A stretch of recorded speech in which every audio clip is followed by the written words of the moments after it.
Tuesday Drive.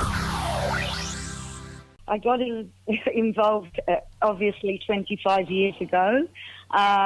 We were in suburb East Linfield in Sydney, and I wanted something for my daughter to join. And they had Girl Guides there, but they didn't have a guide unit from 5 to 7-year-olds.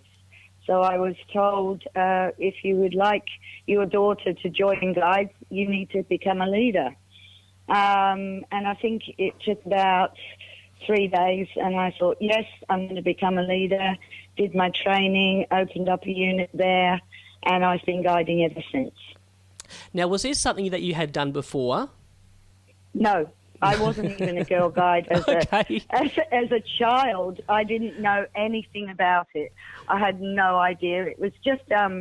I thought it would be lovely for my daughter to meet other children from other schools, and also because it wasn't like just gymnastics and that's all they did, or ballet, or it's such a variety of activities that they do. So it doesn't matter if you're not good at something, you're good at something else, and that's how it comes out in Guides.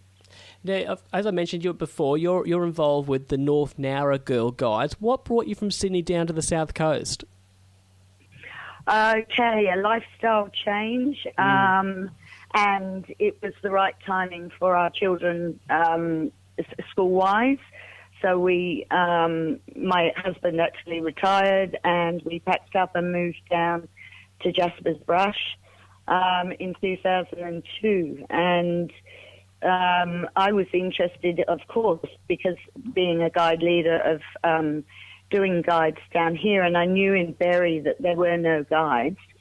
So I sort of approached the region and said, look, I'm here, I'd like to start up a unit in Berry. And they said, well, we've got a girl guide hall empty at North Nowra with no guides at the moment. So of course, I restarted Girl Guides at North Nowra, and that was in 2003.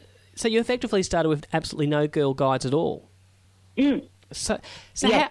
How did you open it up? How did you promote it? How did you get people involved? Well, through the paper, come and try. I think maybe we did letterbox drops. We did notes into the school, bulletins, things like that. And you just turn up and see what happens. So were you sort of making it up as you went along at the start there? Well, I had a program. I write my own programs. We all leaders write their own programs. We all work differently. So yes, I planned a term program, and it was like, well, come and try it. Then come back next week and we'll do something else. And if you like it, you join. And that's how it started, and it grew and grew and grew. Yeah, tell me about these programs. Now, I'm involved with the theatre, so when I think of a program, I think of something that's that's got the cast, it's got the crew in there. I'm presuming it's a little bit different with Girl Guides. What do you put in them? Well, we have badge work to do, if we'd like to do that.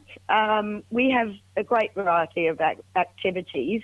I mean, and a lot of it's based around life skills. So the girls are learning, but whilst they're having fun, they don't even realise they're learning. Good. For instance, this year, my unit's been working on a nature badge, and we've been whittling, we've been out in the bush, scavenger hunts. We've made various craft articles from nature, and we've just finished our circus badge. So we learnt mime. We played circus games. We've learnt some magic and all that sort of thing. That's just this term. Next term, the girls choose the program, and they've chosen to do a pet badge next term, and we'll work on that. But it's also tying in the fun badge things as well as the life skills. Now, Julie, I'm a bit of a dog lover, and you've just piqued my interest with a pet badge. What is that? So we have a lot of different badges that the girls can work on. My girls are 5. I've got 5 to 10-year-olds at the moment. In my particular unit, we do have 3 units in North Nowra now. It's just really a fun badge to do, a fun thing for them to do. What does it actually mean, a pet badge? Is it actually referring to animals, or does it stand for something? Oh, okay. No, it's just referring to animals. They want to learn about pets. So, they'll have a pet show, and I will teach them about not only pets but animals that are around us.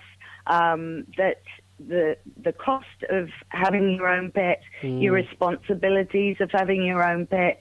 I can see myself giving them a week chart type thing to say when they feed their dog, what they feed, with water, walking, responsibilities of being a pet owner, that sort of thing is, yes, yeah.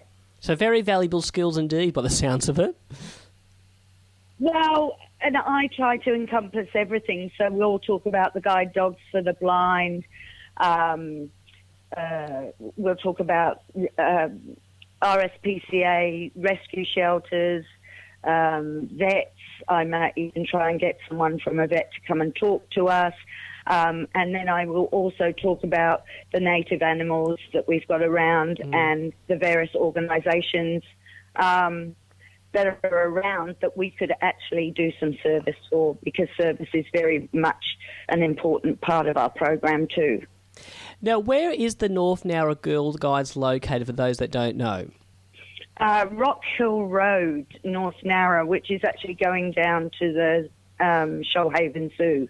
It's next to the Scout Hall. So you guys have a little bit of bush around you, don't you? We certainly do. Which leads me to think there'd be some wildlife around your Girl Guides Hall?